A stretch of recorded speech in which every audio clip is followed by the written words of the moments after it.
Hi, and welcome to the Total Recall Show. I'm Tom Scioli, author of Godzilla's Monsterpiece Theater, and I just want to let you know that issue 2 is in stores Wednesday. Sherlock Holmes is featured, pretty largely in it. The Great Gatsby is still leading the charge, but Sherlock's in there doing in the mix his thing. too. We've become more of like a book club lately, so I was telling you about the Star Trek: The Motion Picture novelization, which I'm reading it right now, and what do you think? the goods have been delivered. Unreal! It's one of the best books of the year that I'm reading. During my Star Wars obsessed youth, I had read this. I think I might have been like a freshman in college or maybe a senior in high school or something when I read the novelization of Star Wars. Star Wars by George Lucas. It just says that on the cover. As if it was this like series of sci-fi novels that George Lucas was writing, and then he decided to make movies of them too. But I'm reading that for the first time in a long time, and loving it, like really, really loving delving into again that other view into this world, and of course something like Star Wars, which went through some pretty drastic edits all along the way. There was, it's kind of famously had this like, final edit where like things were moved around, new sequences were created purely with like voiceover and like repurposed footage and stuff.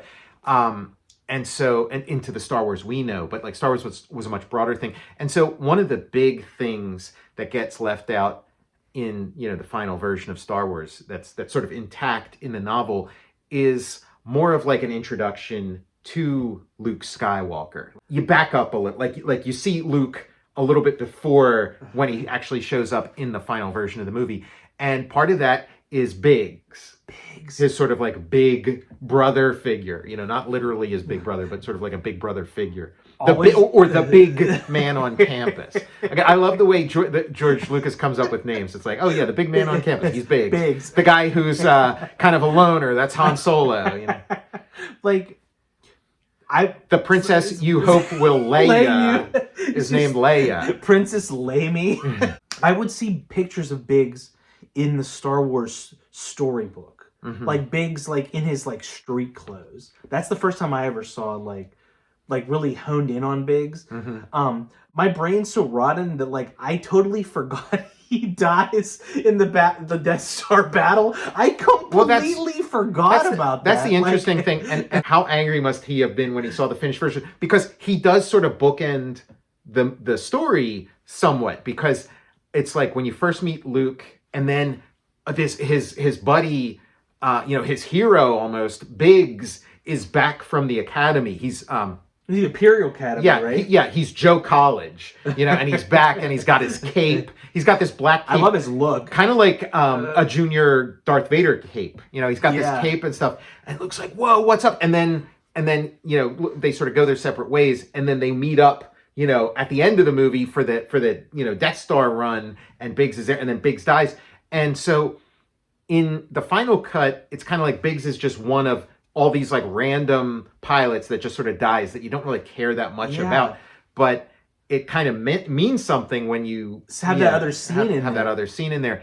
And so I was just thinking about Biggs, like rereading this, just thinking about how Biggs is like, he's like this really important character, but kind of this like lost character in Star Wars. And he feels like the proto Finn.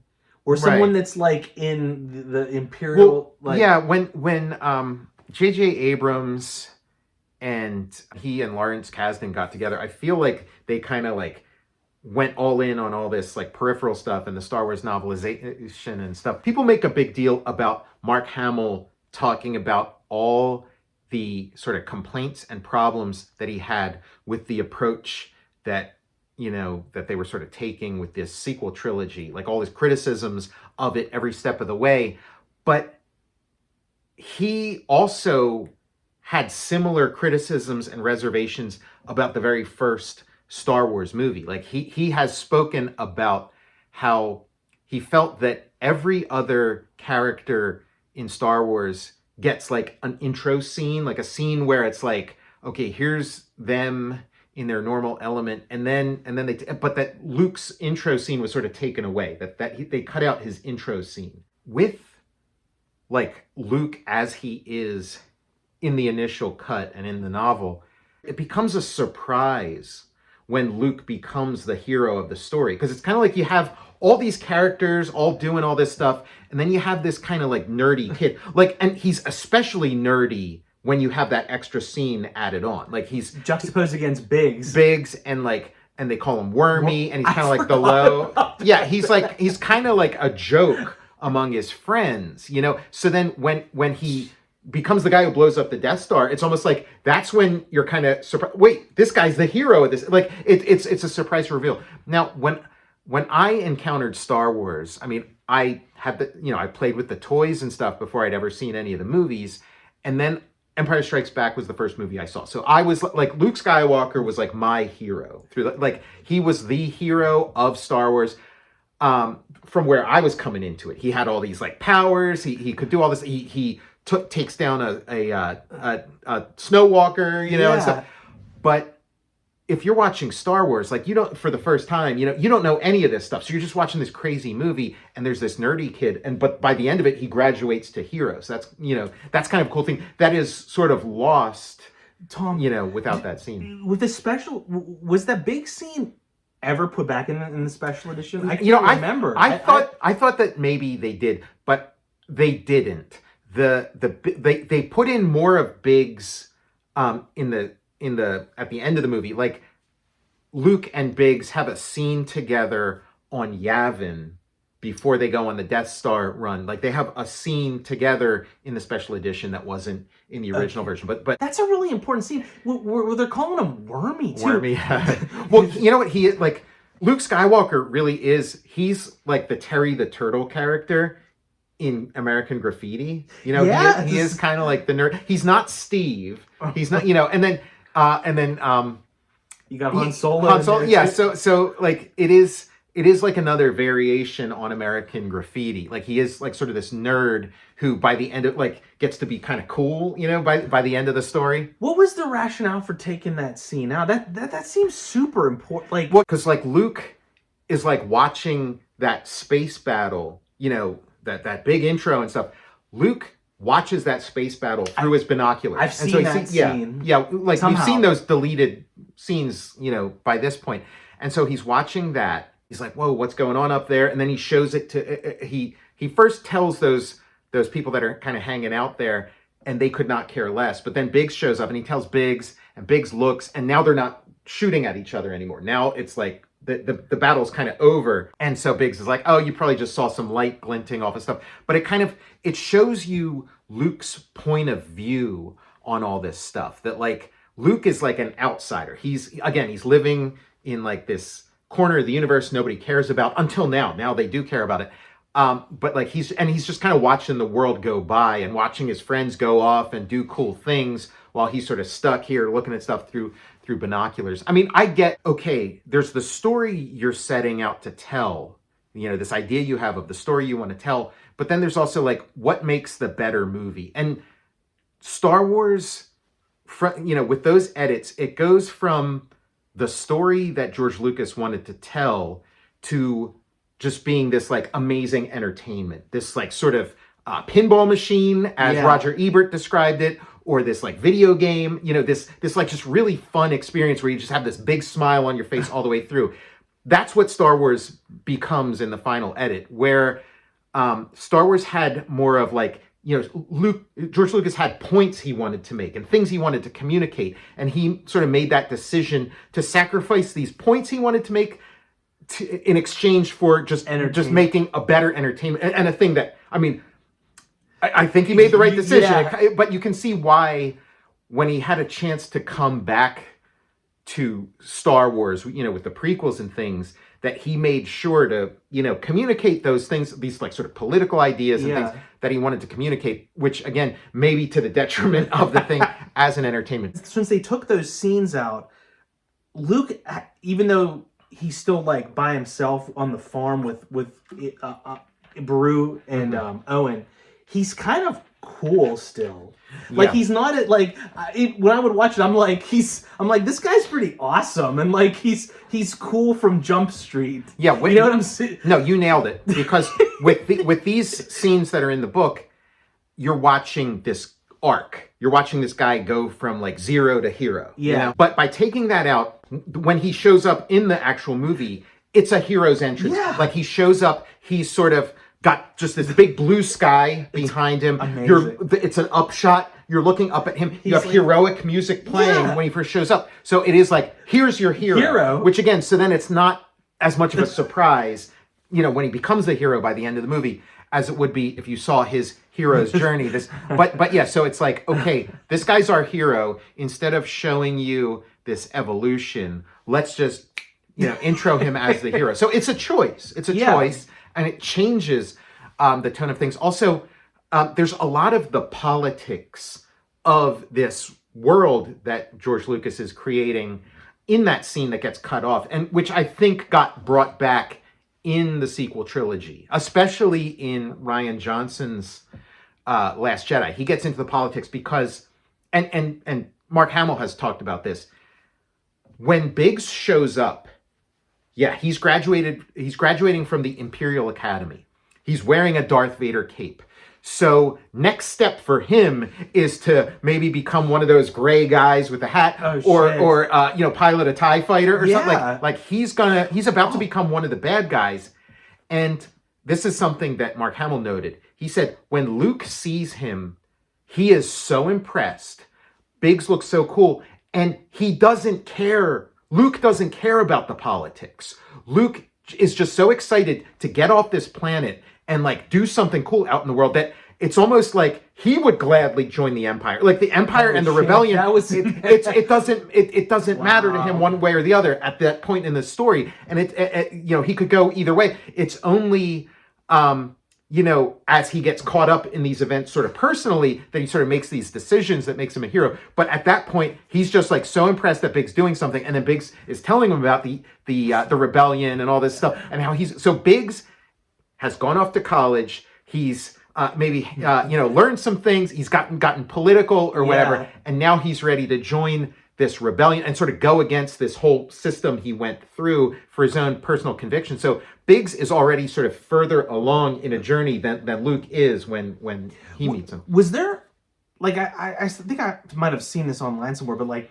where Biggs was like unwilling to like blow up like his Imperial, like he was like on the fence about like blowing something, because that's kind of like Finn in was that, but like, well, I know there's did we miss something? I know there's like those Star Wars radio shows. There's like the Star Wars, and I've listened to those, and so maybe it was something in there or whatever. Maybe it is in the book too about him. And so he was gonna just go out, and he had this contact that told him like, oh, you know, go here and you might be able to rendezvous with the rebels, because the rebels are always on the move. And he has this sort of hot tip, which may be a trap, may not, but he's going to try to hook up with them.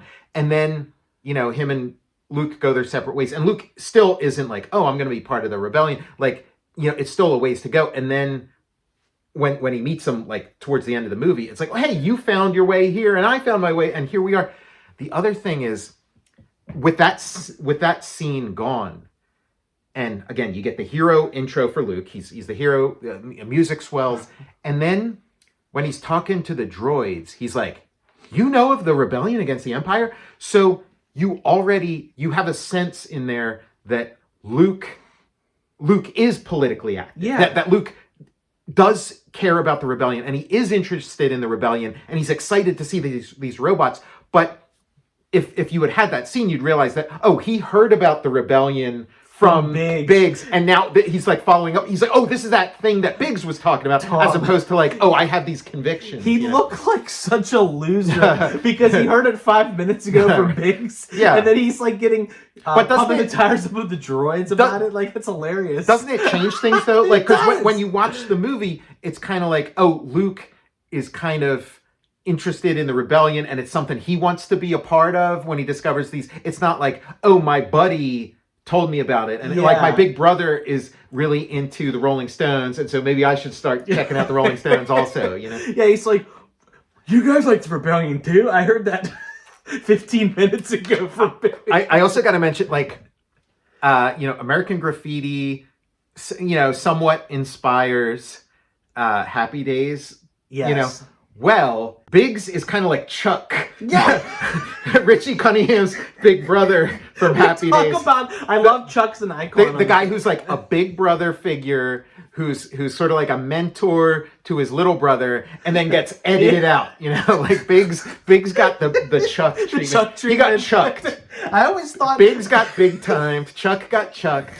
Biggs looks like the guys from like my dad's softball team. That mustache, I always liked him. It's funny you should mention that. I always had a neighbor who looked just like Biggs Yeah. too. So it's funny. That was like a big look in the 80s. Yeah. Like that look, the dark hair, the dark mustache, everyman look of that era. And yeah, that probably also made him like a little. See, here's Biggs here. That probably makes. But when so by the time the special editions came out, I was like, it's like, oh, that's the inside dope knowing about Biggs, and it's like, yeah, there he is. But it does completely change the movie. It is something different. Talking about why they might have cut it out, like I get it, because you're editing all this stuff, and it's like, okay, you have this exciting space battle, like. It's not, all of a sudden now you're looking at it through goggles. It's just not as exciting. Like, I understand story-wise why it makes sense. Where it's like, because Luke is in the periphery, and it is like all this excitement going on that he can only barely glimpse. Like, I get it. But as like a movie experience, it's like, oh, this is dumb. Yeah. We're just looking at these little triangles with like flashing lights after you're supposed to be dazzled. So I get that. And then, of course, the thing of like, introducing Luke as more of a hero.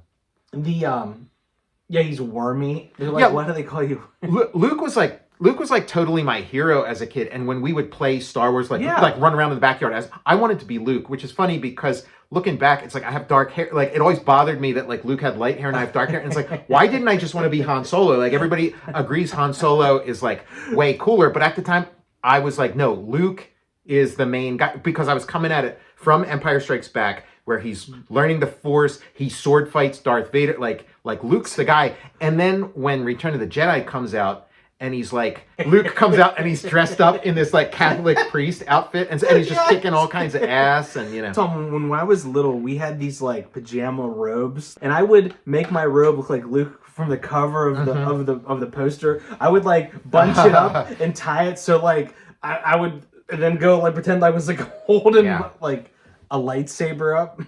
It is interesting how like that scene changes things, and the sort of decisions you have to make, the compromises you have to make, and how that sometimes that is a decision, like kill your darlings or whatever. Sometimes that is a decision where it's like it works better as a story and as a progression, and it communicates my ideas, my political ideas, my whole reason for doing this movie in the first place. Maybe that kind of stuff really was important to George, but it's like, but you take it out and all of a sudden the movie works a little better. Like it's just it's more fun, it's more exciting. It doesn't slow down. So I get it's fine tuned. It's a tough decision to make, but I'm glad we have it there. I'm glad. And again, like the pacing in a novel is different than the pacing of a movie. A novel, you can read it in installments.